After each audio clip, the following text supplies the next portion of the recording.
What's up, party people? Welcome to episode 1 of my Segita Shooter Challenge series. In this series, I'm going to be playing the Segita Shooter, and I'm going to be building a new character. The rules for this are going to be I will be no trading with other players or with the agency, I will not be using the Dshop, and all of my goals will be completed solo. Also, to make this series a little bit easier and more fun for myself, I am going to allow event rewards. Now, my goals for this series are going to be to max out my meister skills, not the Grand Meister, but just your normal meister skills, and then complete most of the dungeons in game that I think are reasonable to complete as a solo player. But I will not be trying to do any of the expedition dungeons. Anyway, that's kind of what I'm looking at here, and I'll get a little more into depth later in the series with the dungeons that I'm going to be doing and stuff like that. But for now, this is kind of the basis. So yeah, I'm really excited for this, and yeah, let's get this party started. Okay, guys, here we go. Segita Shooter Challenge episode, or Challenge Series episode 1. So to start things off, I made my Segita Shooter, and I honestly had a really hard time coming up with a name for the character. The first thing I wanted to do was Trigun. If any of you have ever watched that anime before, that was the first thing I thought of when I was, thinking of like dual-wielding guns or whatever, but that was taken. And then I was looking at the description for the Segita Shooter, and I came up with the name Quinn's Defiance. I don't know, sounded kind of cool, so I just went with it. Took me way too long to come up with it if you were watching the stream, but I did come up with the name, and, here we are, Quinn's Defiance. By the way, guys, I am going to be streaming the majority of the time that I am playing on this character, so you can always look at that on my YouTube channel. If you want to check out past full stream videos, you can always go to my playlists, and I have all those videos linked there. I also think I probably have a link in the description for that as well. Now, to start things off, this starts off a little boring, I'm not going to lie, because like I said, I'm not working with other players. I'm not using other accounts to boost my character. I'm not buying anything in the Dshop. I'm just going off of what they give me and what I'm able to get through events. So I kind of just started off the traditional questing route. Now, in my head, I'm already thinking to myself, I am not going to do main quests all the way to, like level 180 or 170 when I get to Materia. That is absolutely not my plan. I will definitely be utilizing battle support and stuff like that. But to start off, this was kind of the best way for me to do it. So, yeah, I kind of just played through all of the main quests here in Ardeka, and I was also kind of just starting to get a feel for the class. One of the first things I noticed is that the class, actually, its auto attack uses magic damage, whereas the other two magic classes, the Incarnate Magician and the Black Wizard, melee, even though with their auto attack, even though they use magic attacks. So that makes this character very, very unique, in its own. But yeah, so after finishing the main quest in Ardeka, I headed to Deneb for my next set of quests to complete. Deneb for me was a fairly uneventful map. Just went in, doing the main quests like usual. The only kind of silly thing that happened to me is I made a really dumb mistake with distributing some of my stats. Because as you know, the Segita Shooter is or if you didn't know, the Segita Shooter is a magic-based class, which means that you need to be putting stats into Spirit. But instead, I did the following. Just for, the additional damage, because that way I'll at least hit a little more. Oh, I just put it into Strength! Oh, I hate this game.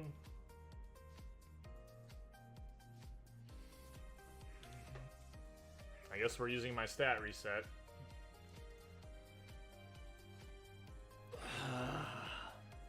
So, for the next 3 maps that I played through, which would have been High Half, Parka Temple, and then Frozen Valley of Vengeance, there isn't too much exciting things or anything really exciting that happened here. This is just literally, I was just trying to get through it. Honestly, the main thing I was trying to get to at this point after these would have been Norax, so these were me just mostly playing through them. But, there's always a little bit of fun, nostalgia, playing through some of these old maps. I know the people that were tuning with me during the stream were enjoying it. We were chatting about the maps a little bit, talking about how, we really enjoy the boss fights that are in Parka Temple and stuff like that, which was pretty cool. But yeah, so I played through those 3 maps. Like I said, High Half, Parka Temple, and then Frozen Valley of Vengeance, and I made my way to Norak Cave. It was actually kind of funny. I realized that you can get a pair of, I think it's like level 71 wings or something like that. when you were in Parka Temple, but I didn't even bother to pick them up. I didn't even think about it, and the truth is I don't even think I realized it until after I got my level 102 wings, so yeah, whatever. Anyway, so we made our way to Norak Cave, and this is kind of the first point for my character that I was excited about. So you might be thinking to yourself, why in the world would I be excited about Norak Cave? Now, the reason that I was excited for Norak Cave is because, as I mentioned earlier in the video, I do allow event rewards for this series. And currently there is a Classic Stash event going on, and the dungeon, the solo dungeon in Norak Cave, Norak Secret Arena, drops those secret stashes. So I went ahead and I got there, and the first thing I did was I did my 3 runs of Norak Cave, dungeon, whatever. And I managed to get myself a Novice Ring, a Seal of Destruction, and a 15% Blacksmith's Talisman, which none of those were really what I was looking for, but the Novice Ring is okay. I mean, I'm going to be doing this every day. I'm going to be doing Norak every day 3 times, and kind of my goal here really is I would really like to get some of those tier 6 spooklets. Like, if I could even get like 4 of those, that would be fantastic. It's going to be really, really good when it comes to boosting my damage, giving me more monster damage resistance, and overall helping me kind of accomplish the goals in this series. So this was definitely a big step for my character, and yeah, I was very excited to get here and run this. So after this, we had Norak Cave, which I ran through, and then I went to Draco Desert, which, if you guys didn't know, Draco Desert is my least favorite map in the world to do questing. It's super spread out, the mobs don't group up great, and I just kind of genuinely hate it, so that wasn't a great experience, but I got through it. After that, I headed over to Requies's Beach, which is, the next set of, quests, and I completed all the quests there. That is also where I unlocked the wings for the Segita shooter, which are pretty cool. They definitely have, like, a unique design. They look a little different, but, overall I like them, and I don't think I can complain too much. They're totally fine. So from Requies's Beach, I believe I went to Avalon Island, and then in Avalon Island, I had to defeat the, evil Favnal, whatever, kill the evil dragon, and then it would take me to, what's after that? Draco Desert. And, yeah, I just continued to play through Draco Desert here. I don't really mind this area too much. I'm sorry, not Draco Desert, Python Castle. I'm crazy. Python Castle.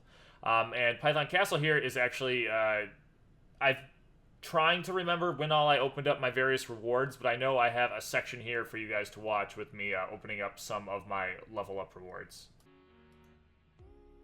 I'm happy about these potions, though. This is what I need in my life. Oh, a 507 day. Okay, that's nice. I'll definitely be using that. Oh, a mount choice. Crimson Kim, or this guy, or how much speed does this give me? 180. Oh, it's the same. This gives extra HP though. Should I do the Thunder Cloud or the Crimson Cloud? What do you guys think? Think about it for a minute while I run to the bathroom. Crimson Cloud, Thunder Cloud. Let me know in chat. The same stats. So it's like a dulled down version. I'm seeing Thunder Cloud, Thunder, and let's vote. So we're doing Thunder. Stats are the same. It's literally just how it looks. So the Crimson Cloud has like the, I think it has like the colorful one, right? Maybe? And then the Thunder Cloud is just like a thunderstorm. So, but I immediately saw 2 Thunder Clouds, so we're going with a Thunder Cloud. I've already made up my mind. Thank you for your input. I appreciate it. So this is what the Thunder Cloud looks like if you were curious. Kind of cool. It's got the little like storm effect when you move. I like it.